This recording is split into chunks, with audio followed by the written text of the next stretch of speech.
was never into it because I think it's weird. And now the more I hear about it, I think it's even weirder. Like just the way that like Meghan talking about Archie, their son, how, you know, he wasn't going to get a title. He wasn't going to be prince. He wasn't going to be princess. Why? Why was that? Talking about how dark the color of his skin would be.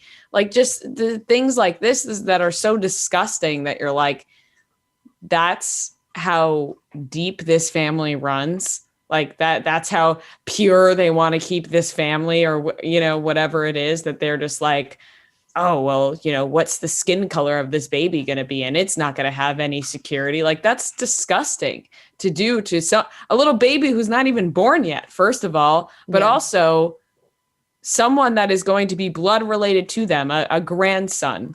Or whatever it is in whoever part of the family, because you say the institution, which family members is it? I don't know. So you don't know the complete blood relation, but you're just like, how do you treat your own family like that? They're also just really stuck in very old practices. You know, they're just, the queen is going by rules that she was following in 1947. Like, that's just, you know, she's just been doing this for so long, and there's been no adaptation.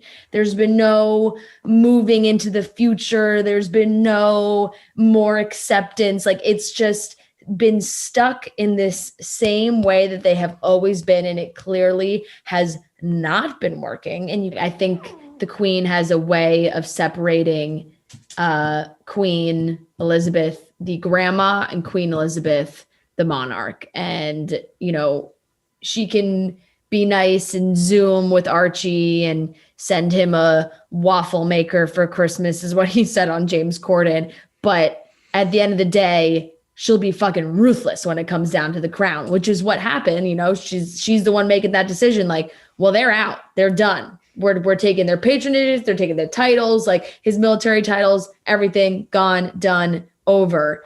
And now I do want to end. I have like a couple more points I want to make. One is Harry talking about being trapped. I found that very interesting because there was big reactions from Oprah. Probably she had two like big moments, right? I think it was when Meghan had said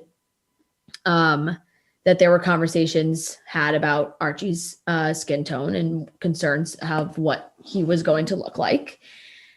And Harry saying he was trapped. Like, Oprah was like, how were you trapped? Like, please tell me, like, give me a break. But the way he had just explained it is very interesting, because it's just like within those walls and within that family, you just don't realize you were being trapped until you're on the outside. Like, he was like, I didn't realize that was happening until I was able to get some perspective and see it from the outside, and see how things were going with Meghan, and understand more of the treatment of Meghan and a lot of the racism behind it, that he was like, I just wasn't really aware of that and aware of those biases. And then he had seen how the tabloids were right about her. He mentioned how, like, I think he said 70-ish female members of parliament spoke out in support of Meghan, and yet no one in his family